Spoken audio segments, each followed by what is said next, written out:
later, everything got shut down for the pandemic as well. It was a very intense little moment. So anyway, Thank you. that was a long answer. I'm sorry, everybody.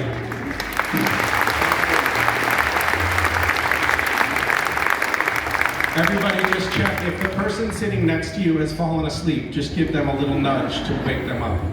Hi.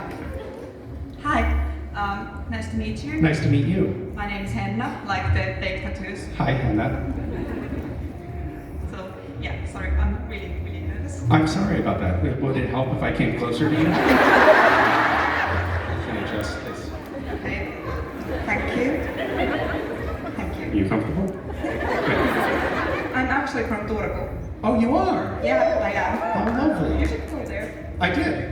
but like, be longer. Well, I was there for a little while. It was quite nice. I went to a great grocery store in Turku. What?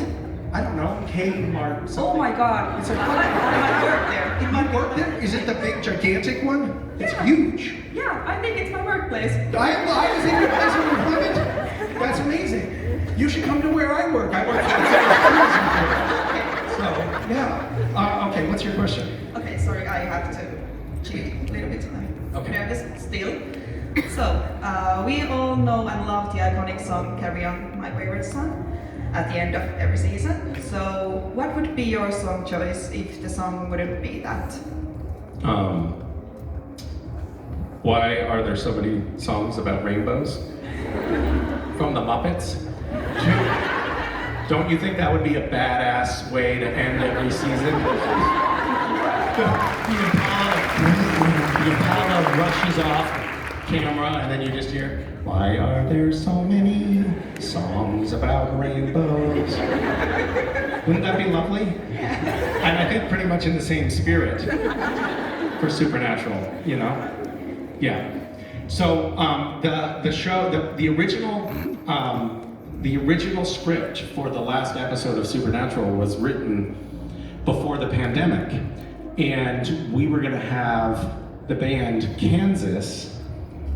They were already signed up. It was a big secret. Nobody could know about it. But Kansas was going to, in the final episode of the show, perform on a stage in a bar, which was Dean's version of Heaven. So we were going to actually have them playing Carry On My Wayward Son live, which was pretty cool. Well, Yeah, it didn't happen. oh. Yeah.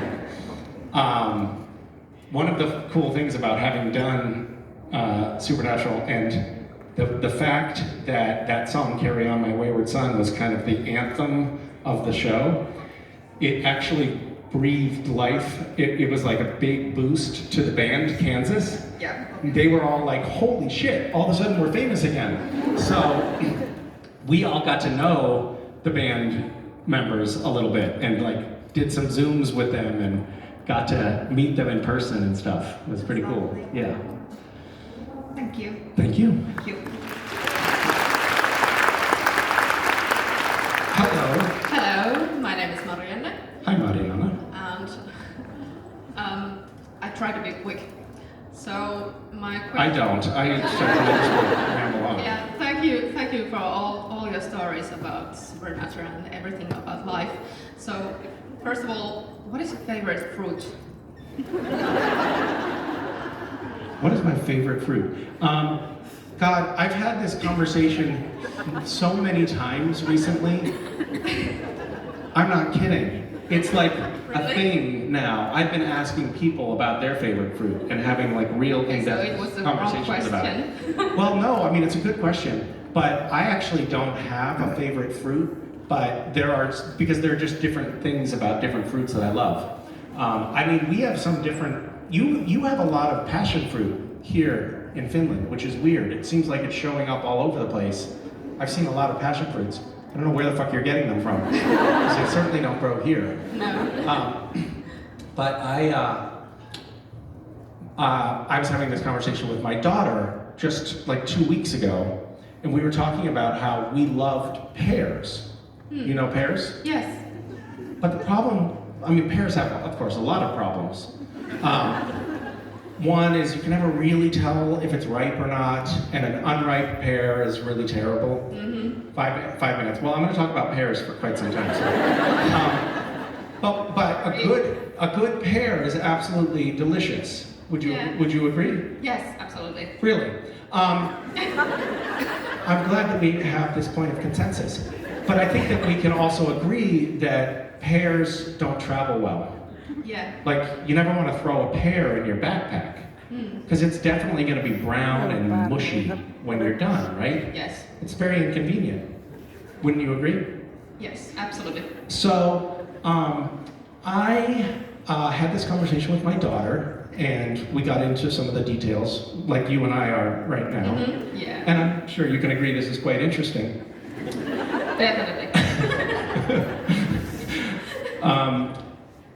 Oh, you guys waited in line to be in here too. That sucks, doesn't it? I'm so sorry. So, we decided one of the problems with a pear is it doesn't have good natural packaging. Wouldn't you agree? Yeah. Yeah. Like an orange has that nice peel that protects it, or the kind of apex fruit in terms of packaging, the banana, right? So my daughter, I wish I could show this to you. Is there any way to show them something on the screen? No? Oh. My daughter, You can show it to me. I'll show you. And you can convey to these people, I have to make sure there's no nudes in here for 1 second. No, you don't want to see those. It's horrible. If it's possible, could we take a quick selfie? Sure. That'll be 120 euros. Okay, here we go. No, not on your phone.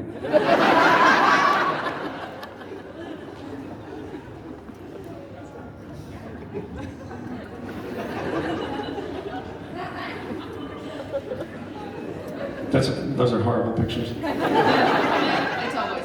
So my daughter, getting back to this, she took a banana and a pear, she chopped up the pear into little pieces, then she peeled the banana carefully, took the banana out, and put the pear in the banana peel, and then sewed it up like a Frankenstein. And then we went on a walk with the pear in our backpack. Right. Because we had just solved one of the biggest problems in the world of fruit. And it was Amazing. awesome. And I do Your have daughter is genius. I know, Absolutely genius. absolute genius, yeah. Yeah. But anyway, but then I haven't seen that in the grocery stores at all. You never see bananas that have been sewn back up with little pears Time to do stuck in them. showing. Yeah, that's weird. Actually, that woman that works at the grocery store, you should do that. That's a free idea for you. Yeah. Thank you. I'm so glad you asked that question. Yes, thank you. Thank you. Okay, I'm afraid that I'm going to have to say no more questions about fruit, and that this is our last question, okay? Because they want me to get off the stage. Okay. Hi. Hi. Which one do you prefer, Jensen or Chad? Well, I mean, in what sense? Like in general. Like, which one would I want to have be? Like for Which one would I want to have sex with? Is that what you want?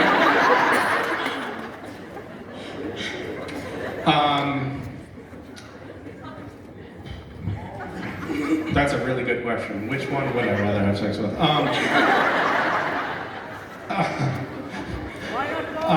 They're both so dainty. Here's the thing, like it really depends on the context of what you're talking about. I don't think there's a one size fits all. Because like, I know like Jensen is really good about doing the dishes and cleaning up afterwards. So that's really like nice. I think that he would be a good person to just handy to have around the house. Jared is a bit of a mess in that sense, but he's also like good at moving heavy things. So I think I'd like to have both of them help around the house in different ways. That's how I see that. I wouldn't want to like obviously be friends with either one of them. But they could be helpful in different ways. Yeah. Thank you for asking that question. You want to ask one more question? Yeah, go ahead. Hello. Hello. It's honor and pleasure that you are here. I'm just a little bit nervous. My question is, Yes. Who's your favorite actor as your personal inspiration? I don't really know. There have been some actors who I've been inspired by because they have gotten, I'm not going to say their names because it's not kind, but who got really successful and famous, and I think they're terrible as actors, and that's a great inspiration to me because I think, well, if those fuckers can do it, then maybe I can too.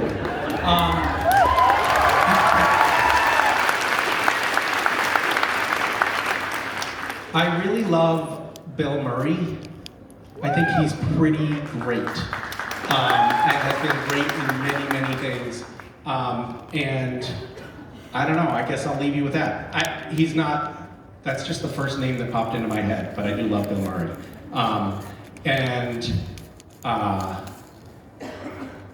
Probably the greatest, like, real theater actor, very serious, mostly Shakespearean kind of actor that I've worked with. That every time I've been on set with this actor, it's been like, oh, this is a different level of performance. Would probably be Jared Padalecki.